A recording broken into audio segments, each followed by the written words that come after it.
Bonjour, nous sommes le vendredi 24 avril 2026 et le sujet est les plateformes de livraison de nourriture les plus connues, Deliveroo et Uber Eats. Plusieurs associations portent plainte contre ces dernières pour traite d'êtres humains. Des associations d'aide aux livreurs de repas ont déposé une plainte pénale pour traite d'êtres humains visant les plateformes Deliveroo et Uber Eats. Ils commettent des délits, mettez-les sous les verrous. Deliveroo, Uber au rebut. Menaçant en outre cette dernière d'une action du groupe Au Civil pour discrimination, a appris l'agence France-Presse AFP ce jeudi 23 avril 2026 auprès de leur avocat. Avez-vous déjà fait appel à ce genre de plateforme pour vous faire livrer de la nourriture? Deliveroo et Uber Eats contestent les accusations, bien évidemment. N'oubliez pas de vous abonner pour plus de news nationales, européennes et internationales sur ce monde dans lequel nous vivons.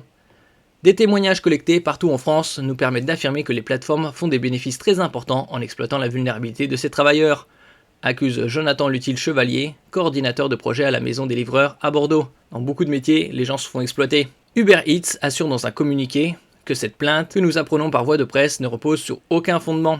Deliveroo dit contester vigoureusement les intentions qui lui sont prêtées et rejette fermement toute assimilation de son modèle à une situation d'exploitation ou de traite des êtres humains. 63 heures de travail par semaine, presque 2 fois 35 heures. Pour 1480 € bruts mensuels en moyenne. Le SMIC actuellement est aux alentours de 1450 € net. En brut, c'est aux alentours de 1800-1850 € pour 35 heures. On dénombre entre 70 000 et plus de 100 000 livreurs en France, selon différentes sources.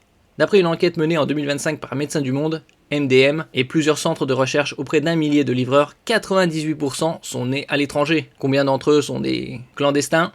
Et 64% sont sans titre de séjour. Ils travaillent en moyenne 63 heures par semaine pour 1400 € bruts mensuels d'après cette étude. Jonathan Luthil-Chevalier évoque des livreurs parcourant 15 ou 20 km à vélo pour 3 € net. Deliveroo répond appliquer un accord d'avril 2023, donc il y a déjà 3 ans, garantissant aux livreurs un revenu horaire minimum de 11,75 €. Ça va pas, les gars nous exploitent. C'est de l'esclavage. Mardi, j'ai travaillé, je suis sorti de 11h, je suis rentré à 23h, mais je suis rentré avec 23 €. Je suis rentré avec 23 €. À peu près par mois, tu peux, ça dépend, hein, tu peux prendre 800, 600, souvent 500. Toucher plus que 800, c'est impossible. Nous, les livreurs, on veut travailler, on veut s'intégrer comme les autres.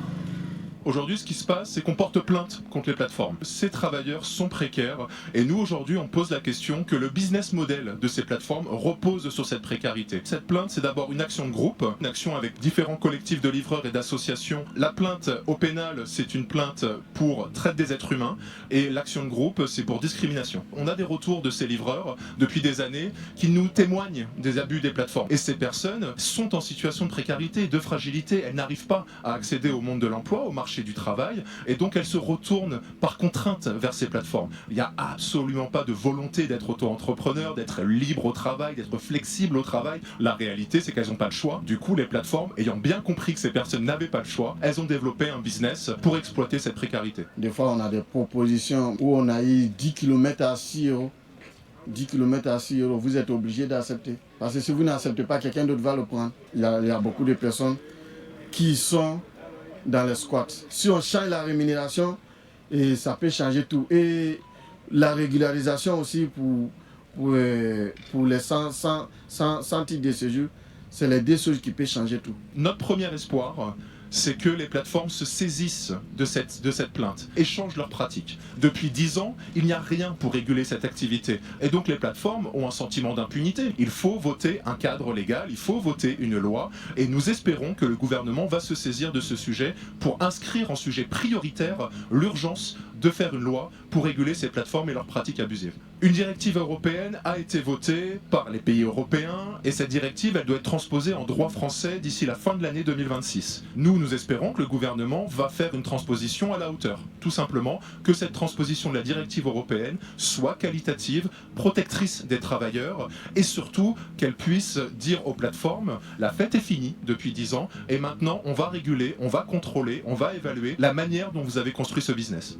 Contacter la plateforme Uber assure que ce dépôt de plainte ne repose sur aucun fondement et qu'aucun aspect de la relation entre la plateforme Uber Eats et les coursiers ne peut être assimilé à une traite des êtres humains. Elle assure que si de telles allégations infamantes devraient être colportées publiquement, Uber Eats se réserverait le droit d'agir en diffamation contre ces personnes. La plateforme affirme avoir mis en place certaines mesures afin de renforcer les revenus des livreurs ces derniers mois. Elle conteste le nombre d'heures travaillées par les livreurs et assure lutter contre la fraude documentaire et l'allocation de comptes irrégulières. Contacter la plateforme Deliveroo n'a pour l'instant pas répondu. La Startup Nation d'Emmanuel Macron.